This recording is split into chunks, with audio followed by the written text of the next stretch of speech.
search. That's where the joy lies, and the fascination. Let the others scurry about gathering their contemporary bits of gossip. This is where the meat is found. Of the 49 fights on Rocky's record, footage of only 11 exist in full. 12 if we count the few precious seconds from his 1949 encounter with Carmine Vingo, filmed by a member of the audience. There are rumours of more footage buried deep in the vault of private collectors, again like the Vingo affair, recorded personally by someone in the audience. Others copied from TV showings.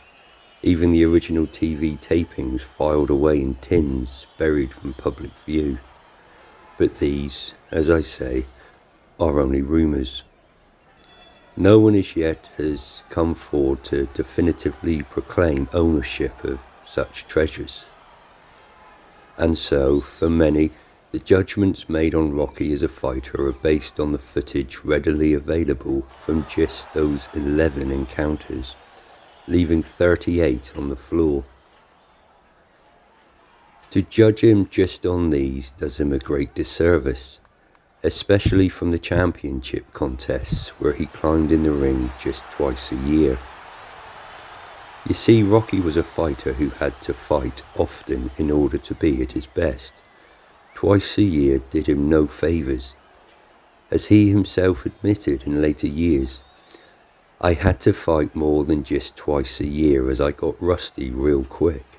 That's why, as champion, I always performed better in the second fight than the first. It took me a while to find my rhythm in the first fight.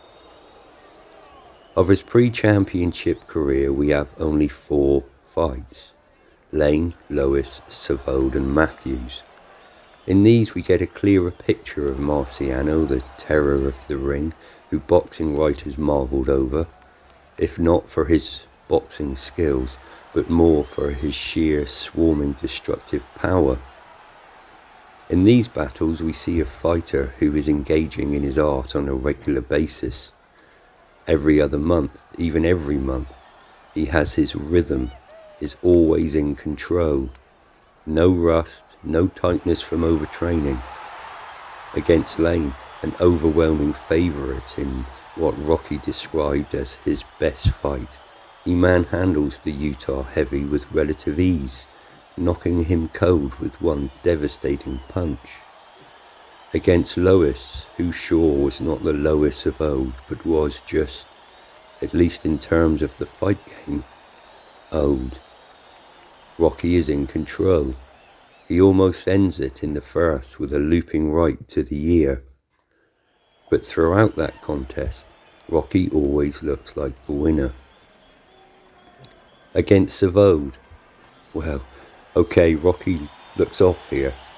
At no point did he look like he wasn't winning though, handing Lee the beating of his long career. But Rocky, suffering with the flu, was off his timing, even throwing himself to the floor at one stage. Then Matthews, a more one-sided encounter is hard to imagine. Heck, the first round aside, even in the first encounter with Wolcott before liniment got in his eyes, Rocky was taking control of that fight. Just check the scorecards up to the point his vision was impaired. He was beginning to creep ahead through the first 6 rounds. So to judge the fighter, take from his title fights the fact that despite ring rust, despite knowing he had to fight into his natural rhythm, he was still able to find a way to persevere through those early rounds, through a teak-tough exterior. But to find the heavyweight who Rocky really was, check the archives, read the reports in the contemporary press, listen to those who knew him, who faced him in the ring. To a man they'll tell you the truth. From the better known likes of Joe Louis to Muhammad Ali and George Foreman by talks with his sometimes trainer Archie Moore, through lesser but just as important lights, such as Bernie Reynolds, Freddie Bishaw, Bill Wilson et al. They will tell you Rocky was a fighter you couldn't stop, and who, when he found his rhythm, would probably beat them all.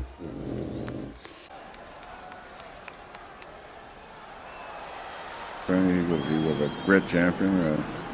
In fact, I just saw him just a few weeks ago in Las Vegas. He come out to receive the Greatest Fighter of the Century Award. I've had the sports writer down there at the Sands Hotel. And he was the greatest fighter of the century. I think he was the greatest champion.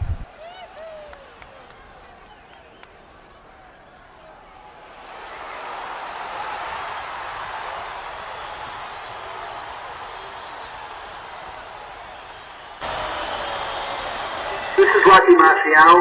When I held the heavyweight title, they called me the Brockton Blockbuster. You'll find out why. Thank God for people like you that can keep this history going, because there's history there.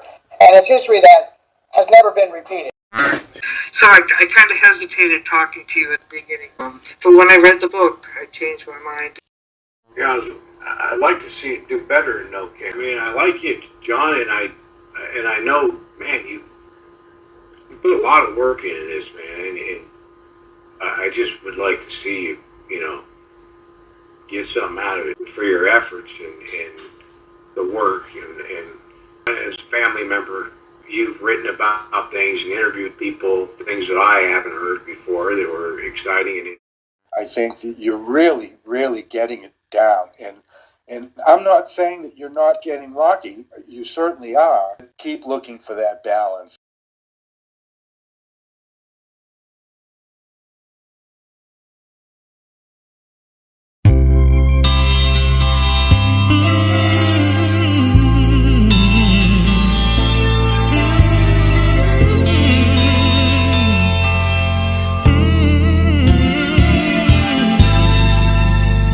There's a champion inside of you, if you know just what to do, your dreams will all come true.